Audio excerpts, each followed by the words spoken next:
Hi అండి, అందరికీ నమస్తే. నా చేతి రుచిలో మన పుణ్యక్షేత్రం మన యూట్యూబ్ ఛానల్కి స్వాగతం, సుస్వాగతం. గోధుమ పిండిలో కొంచెం సాల్ట్ వేసుకుని వాటర్ తగినంత వేసుకొని చపాతీ పిండిలాగా సాఫ్ట్గా కలుపుకోవాలి. అంటే పూరి పిండి అలాగ అనుకోండి. మనం ఒక 45 మినిట్స్ వరకు మనం పక్కన పెట్టేసుకుంటే మనకి పిండి నాని బాగుంటుంది. ఇప్పుడు వచ్చి నేను ఈ చపాతీ పిండిని రౌండ్గా చేసుకొని దాంట్లో గీ కొంచెం కొంచెం అప్లై చేసుకుని సమోసా లాగా హోల్డింగ్ చేసుకుని పక్కన పెట్టేసుకున్నాం. మనకి ఈజీ అయిపోతుంది. ఇప్పుడు వచ్చి పొడి పిండి కింద వేసుకొని పైన కూడా కొంచెం వేసుకుంటే మనకి పూరి కట్టకి అవ్వకోకుండా ఉంటుంది. ఇప్పుడు అలా నేను అన్ని 6 దాకా చేసుకున్నాను. నాకు 6 అట్లా వచ్చాయన్నమాట.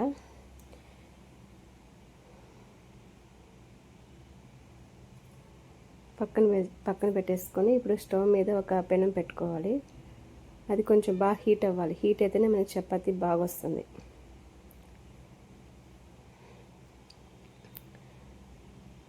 ముందుగా ఆయిల్ వేసుకోకూడదు.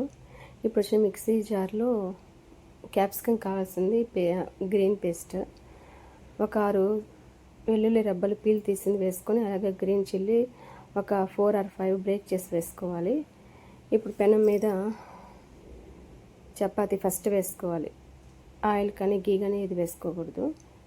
ఇప్పుడు సెకండ్ టైం టర్న్ అయినాక అప్పుడు మనకు కొంచెం ఆయిల్ వేసుకుంటే మనకి చపాతీ అనేది బాగా కాలుతుంది. ఇది దాంట్లో చెప్పా కదా, సాల్ట్ వేసుకుని వాటర్ కానీ ఏం వేసుకోకూడదు. ఆల్రెడీ క్యాప్సికమ్ వచ్చి మనం సన్నగా పొడవుగా కట్ చేసి పెట్టుకోవాలి. అలాగే ఆనియన్స్ కూడా సన్నగా కట్ చేసి పెట్టుకోవాలి. చిన్నగా కట్ చేసి పెట్టుకోవాలి. మనకి ఫాస్ట్ అయిపోతుంది అన్నమాట.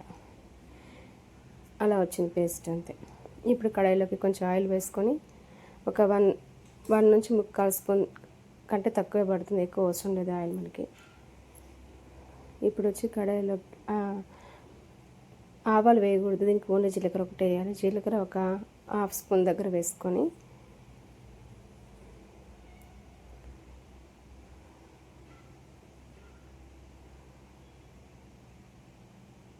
ఆనియన్స్, కరివేపాకు.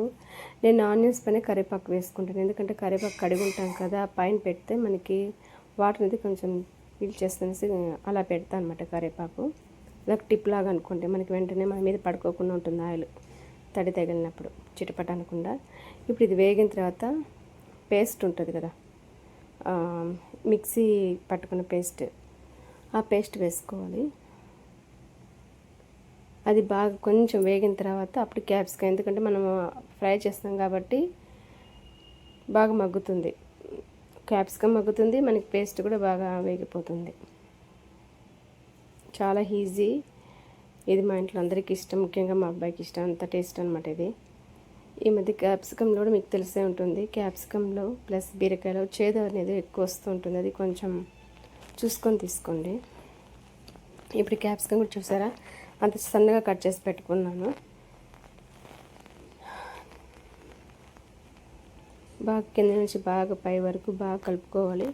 వాటర్ అయితే అవసరం లేదు, మీకు వాటర్ కావాలంటే వేసుకోవచ్చు, అది మీ ఇష్టము.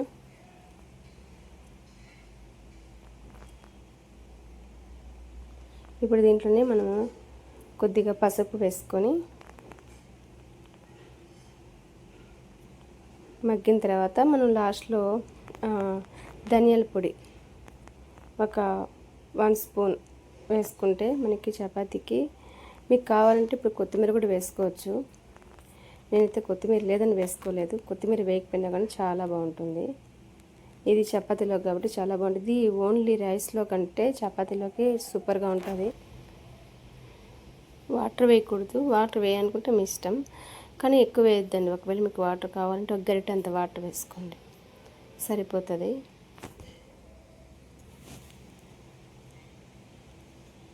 చాలా త్వరగా అయిపోతుంది. దీనికి ధనియాల పొడి వేసుకున్నాను అంతే. ఒక 1/2 minute ఇంట్లో ఉండిచ్చేసి ఆఫ్ చేసుకుంటే మనకి చపాతీతో పాటు క్యాప్సికమ్ కర్రీ కూడా రెడీ అయిపోతుంది. సూపర్గా ఉంటుంది, టేస్ట్. ట్రై చేయండి ఫ్రెండ్స్. మన ఛానల్ సపోర్ట్ చేయండి, సబ్స్క్రైబ్ చేయండి, షేర్ చేయండి, కామెంట్ చేయండి. Thank you for watching. By. Take